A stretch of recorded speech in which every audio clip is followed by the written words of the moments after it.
Right now, as you're watching this, an invisible force born in ancient Egypt is still moving through your world.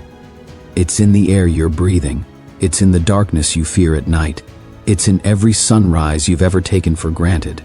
The ancients knew its name.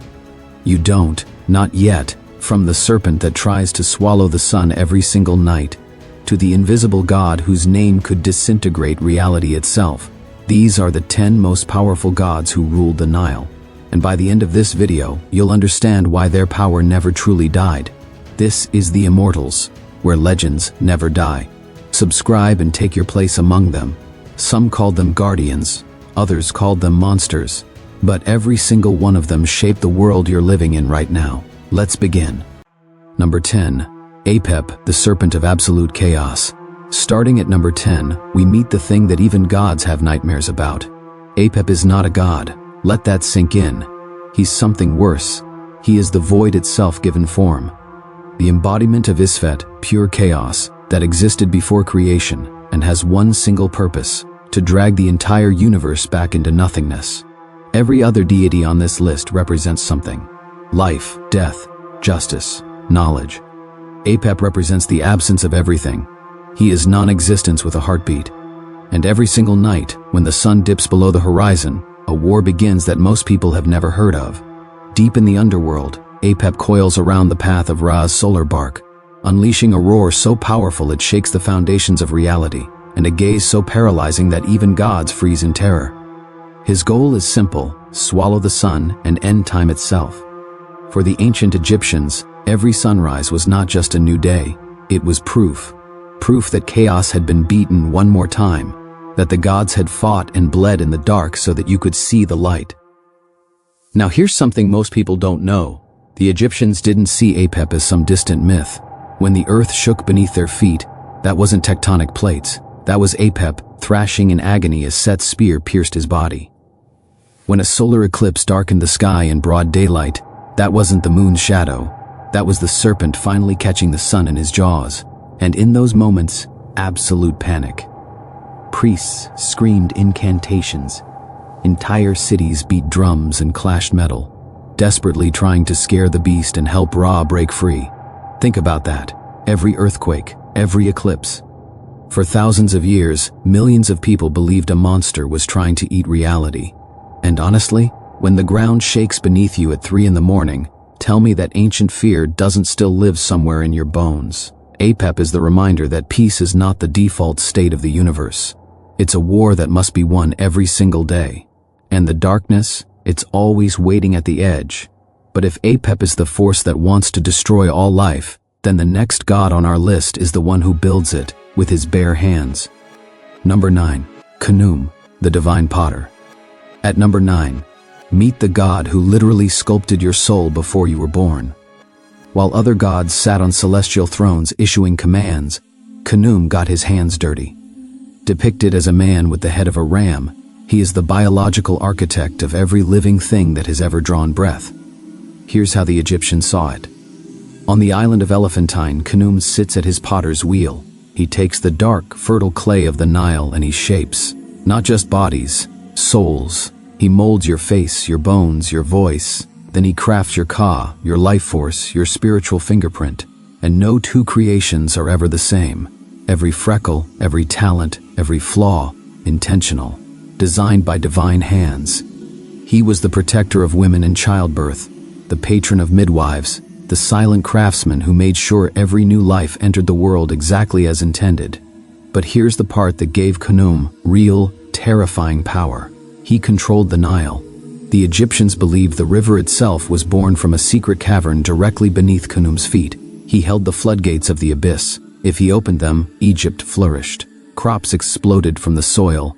Families ate. Civilization thrived. If he closed them, famine, death, collapse.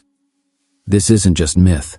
The famous famine stela records that after 7 consecutive years of drought, Pharaoh Djoser himself had to beg Khnum with massive offerings just to let the waters flow again. 7 years, an entire kingdom on its knees before a potter. Khnum teaches us something brutal.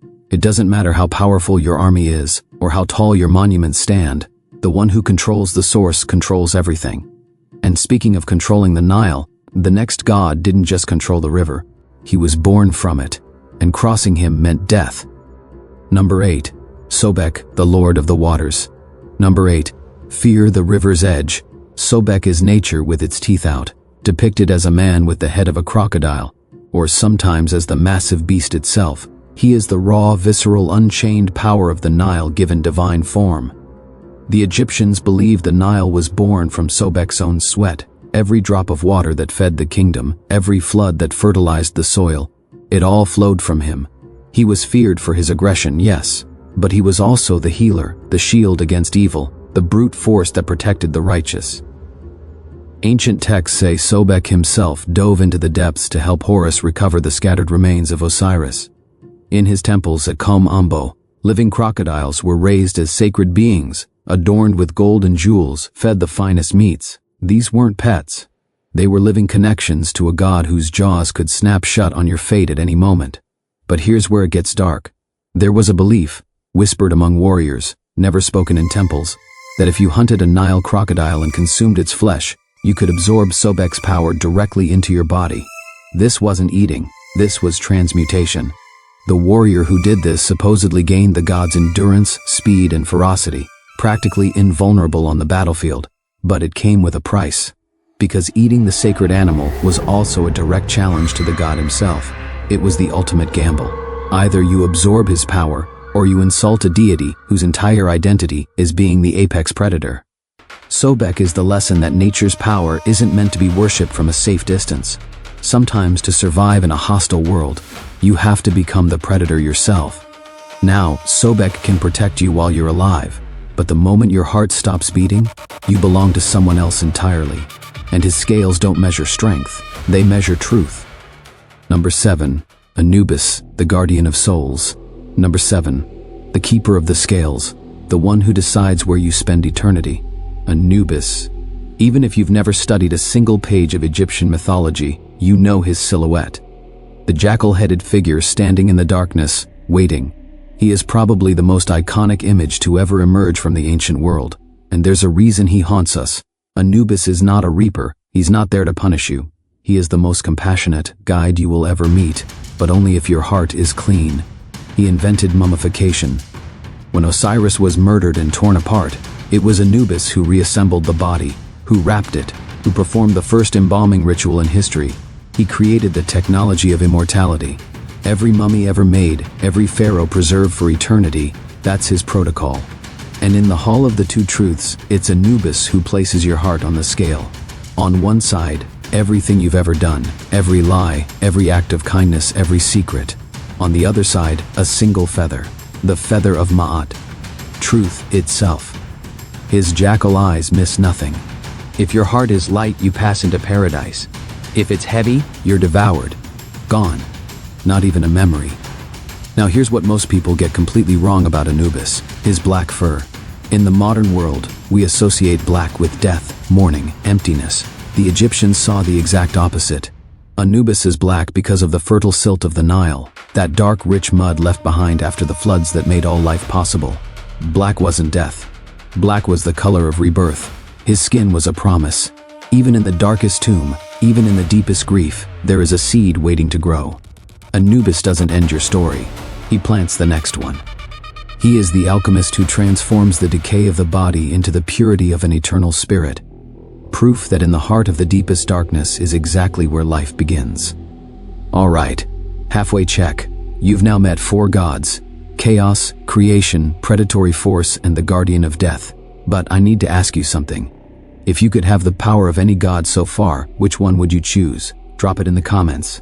But be careful with your answer, because the next 6 gods might change your mind completely, I guarantee it. Number 6. Thoth, the architect of thought. Number 6. The god whose words could rewrite reality itself. Thoth is not just a scribe. Calling him a scribe is like calling the ocean a puddle. He is the mind behind the cosmic order, the intelligence that transformed raw chaos into mathematics, language, time, and meaning. He invented hieroglyphs, the divine words. He calculated the position of every star and planet in the sky.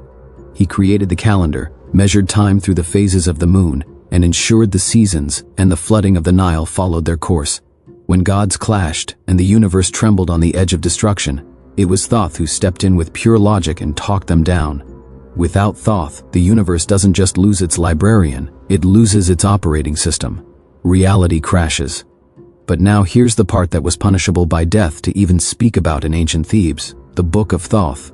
This was no ordinary text. It was a forbidden grimoire written by the god's own hand, containing exactly 2 spells, just 2. But those 2 spells could unmake a man or elevate him beyond the gods. The first spell allowed whoever read it to enchant the sky, the earth, the abyss, and the mountains. To understand the language of every bird, every fish, every beast that walks or crawls. The second spell was worse. It allowed a mortal to see the sun shining in total darkness, and to behold the gods in their true, unfiltered form. But knowledge this powerful doesn't come free. In the tale of Neferkapta, a prince who stole the book, the punishment was absolute. Everyone he loved died, his son, his wife, and finally himself, cursed for eternity. Because Thoth does not forgive those who steal what they haven't earned. Every time you search for an answer online, every time you chase knowledge you're not sure you're ready for, you're walking the same path Neferkapta walked. Thoth's lesson hasn't changed in 4,000 years. Knowledge is the most powerful and the most dangerous force in existence. It can carry you to the stars or bury you beneath them. And if Thoth is the mind of the universe, then the next god is its fist. The most controversial figure in all of Egyptian mythology. A murderer, a monster, and possibly the only reason you're alive right now. Number 5. Set, the Lord of Necessary Chaos. Number 5. And this is where everything you think you know gets destroyed. Is it possible, truly possible, that the most hated killer in all of mythology is simultaneously the only being capable of preventing the total annihilation of the universe? Set, the god of the desert, the god of storms, the murderer of Osiris. Every mythology needs a villain, and Set has worn that mask for millennia. But I'm about to show you why that label is a lie. Yes, he killed his brother. Yes, he dismembered the body and scattered the pieces across Egypt. That crime is unforgivable. But here's what the simplified version of the story always leaves out. Set is not evil. He is necessary chaos. The Egyptians understood something that most modern people don't. Order cannot exist without something pushing against it. Ma'at, cosmic balance, needs friction to function. Set is that friction. He is the storm that purifies the air after unbearable heat. The fire that burns the dead forest so new life can grow. The desert wind that reminds you the oasis is precious precisely because it can be taken away. Warriors screamed his name before charging into battle. Pharaohs of the Ramesside dynasty, the most powerful rulers Egypt ever produced, chose Set as their personal patron, not despite his violence, because of it. But here's the secret that changes everything. Remember Apep, the serpent from number 10, the void that tries to swallow the sun every single night? Every night, Ra's solar bark must cross the underworld. And every night Apep is waiting, his paralyzing gaze, his reality-crushing roar. Even the most luminous gods, beings of pure light and power, cannot look into Apep's eyes without succumbing to terror. Except one. Set stands at the prow of the bark, every single night. He stares directly into the face of absolute nothingness, and he does not blink. Armed with his spear and a roar that matches the void itself, Set fights the serpent back, blow by blow, wound by wound, so that the light can survive one more day. Let that land. The same God who brought death into the world of men is the supreme guardian who prevents existence itself from being swallowed by the void. Without his fury, the sun would never rise again. Without the murderer, there is no morning. Set is the paradox at the heart of reality. And if that doesn't make you rethink everything you believe about good and evil, nothing will. Now, Set holds the darkness back. But when the sun finally rises, the sky belongs to someone else. His greatest enemy. His nephew. The falcon whose eyes are literally the sun and the moon. Number 4. Horus, the avenger of the sky. Number 4. The rightful heir. The warrior whose gaze ignites the day. Imagine growing up hidden in the marshes of the Nile Delta. Your father was murdered before you were born. Your uncle stole your throne. The entire world tells you to stay hidden, stay safe, stay small. And instead, you rise, you train, you fight, and you take back everything that was stolen. That is Horus. He is not simply a falcon-headed god sitting on a golden throne. He is the living embodiment of what happens when justice refuses to die. After the murder of Osiris, the young Horus waged war against Set in a conflict that lasted decades. This was not a single battle, it was a generational war. Brutal, bloody, and cosmic in scale. A war not just for a throne, but for the very principle that right should triumph over might. And he won. Horus became the unifier of Upper and Lower Egypt, the template for every pharaoh who ever lived.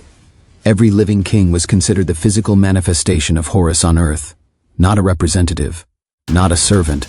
Horus himself, walking among men. But here's the detail that elevates Horus from a warrior to a cosmic force. The ancients believed his right eye was the sun, his left eye was the moon. When Horus opened his eyes, the world had light. When he closed them, total darkness consumed existence. During his war with Set, his uncle tore out his left eye, the moon, and shattered it into pieces. The night sky went dark, the world plunged into chaos. But Thoth, the architect of thought, gathered every fragment and restored the eye to perfection. That restored eye became the Ujat, the Eye of Horus, the most powerful protective amulet in human history. It didn't just bring light back to the night. Became the eternal symbol that no matter how badly you are broken, no matter how many pieces you're shattered into, you can be made whole again. Horus is not just the god who fights, he is the god who gets torn apart and comes back stronger. And that is why his symbol has survived 4,000 years and is still worn around necks today. He reclaimed his father's throne, but his father conquered something far greater than any kingdom. He conquered death itself. Number 3. Osiris, the Lord of Eternity. Number 3. The King of the Afterlife, the judge of every soul that has ever existed. What if your entry into paradise depended on a single test? Not your wealth, not your titles, not how many battles you won. Just this: is your heart lighter than a feather? For the ancient Egyptians, this was not a metaphor. This was the final, absolute, inescapable reality that awaited every human being who ever lived. And the god who administered that test was Osiris. Before he ruled the dead, Osiris was the first mythical pharaoh of Egypt. And the world he inherited was savage. No laws, no agriculture, no music, no civilization. Osiris changed everything. He taught humanity how to farm, how to govern, how to create. He ruled not through fear but through wisdom and love. He was the king who proved that true power comes from elevating others. And then his brother Set, consumed by envy, murdered him, trapped him in a coffin, dismembered his body into 14 pieces and scattered them across the length of Egypt. That should have been the end. But Isis, his wife, his queen, refused to let death win. In an act of devotion so powerful it rewrote the laws of the universe, she searched every corner of Egypt and recovered every piece. And together with Anubis, she performed the first mummification in history, the first ritual of resurrection. Osiris did not return to mortal life. He transcended it. He became the first immortal being, the first proof that death is not a wall, it's a door. And now he sits in the Hall of the Two Truths, wrapped in white linen, his skin green like the vegetation that explodes from the soil after the flood. Silent, patient, watching as Anubis places your heart on the scale. If your heart is light, if you lived with truth and compassion, you enter the fields of Aru, paradise, eternity in golden light. If your heart is heavy, Amit devours it, and you cease to exist, not hell, not punishment, just nothing, as if you never were. Osiris is the promise that justice doesn't end at the grave, that it doesn't matter if you were a pharaoh or a farmer. Only the weight of your heart determines your forever. He is the reason the ancient Egyptians spent their entire lives trying to live with Ma'at in their hearts, because they knew someone was waiting, and his judgment is final. Osiris conquered death. But the god at number 2 must do something even harder. He must conquer death every single day. And if he fails even once, everything Osiris built disappears. Number 2. Ra, the engine of existence. Number 2. The light that powers the world.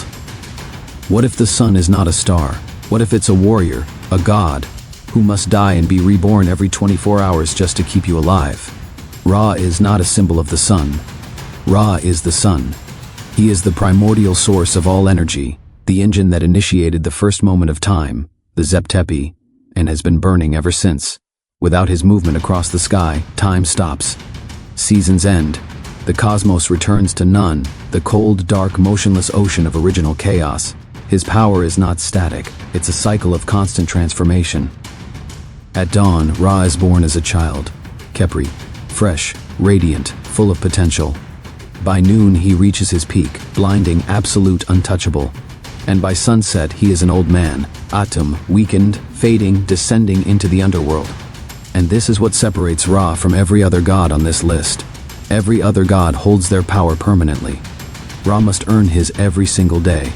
Every night he descends into the Duat, faces the serpent Apep, endures the battle and claws his way back to life by dawn. If he fails, even once, the sun never rises, and everything ends. He is the only god in the Egyptian pantheon who must prove he deserves to rule the universe on a daily basis. That is not weakness. That is the most powerful statement in all of mythology. True power is not given. It is earned. Again and again and again. Now here's what most Egyptologists won't emphasize enough. Ra created humanity from his own tears. Not from clay, not from commands, from tears. You are literally made from the grief and emotion of the sun itself. That's not just mythology. That's a statement about the nature of existence. Life is born from struggle, from pain, from the willingness to keep burning even when the darkness is overwhelming. But Ra had a secret. His true name, his Ren, was the source code of creation itself, a sonic vibration that held all matter together. According to the myth of Isis, if anyone extracted that name from his core, Ra would lose sovereignty over the heavens. His power, for all its cosmic magnitude, had a single point of vulnerability. Even the sun can be eclipsed. Ra is the king of everything you can see and feel. His heat on your skin, his light in your eyes. He is pure energy in action. But there is something above energy, something behind it, something that designed the very laws Ra must follow, and that something has been hiding in plain sight since before time began. Number 1. Amun, the hidden supreme. Number 1. How do you defeat an enemy who is everywhere and nowhere, who has no face, no form, no body you can strike, who existed before the first atom and will exist after the last star burns out? You don't. Amun. He was not just a god. He was the god, the invisible, absolute, omnipresent force that held every atom of the Egyptian universe in place. And the reason he sits at the top of this list is simple. Every other god on this countdown, from Apep to Ra, exists because Amun allows it. His name means the hidden one, and that name is the key to understanding his power. Amun is not hidden because he is weak or distant. He is hidden because he is everything. The air you breathe, the space between stars, the silence between heartbeats. He is the breath of life, the primordial energy that makes movement possible, the self-created force that emerged from the waters of none before time, before light, before thought. The Egyptians called him the one who becomes millions. Every god in the pantheon, Ra, Osiris, Isis, Thoth, all of them, were considered extensions of his will, fragments of his consciousness given individual form. He didn't compete with other gods, he contained them. His decrees were not suggestions, they were physical law. It was believed his breath kept the sky separated from the earth. If he exhaled differently, the world would collapse.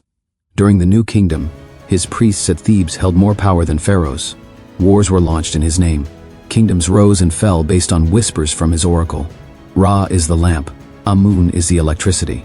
Now here's what was forbidden to speak aloud in the temples of Thebes. The Egyptians believed Amun's body was made of divine lapis lazuli, vibrating at a frequency completely invisible to the human eye. He spoke himself into existence through the cry of the great cackler, a primordial blast that initiated the vibration of all matter. He could manifest as an invisible serpent coiled around the cosmic egg, protecting the seed of creation from the void. His identity was an enigma even to the other gods, who called him the faceless god. His shadow was the night. His breath was the desert wind. His true form was described as black light, energy that can only be perceived by a soul freed from the body.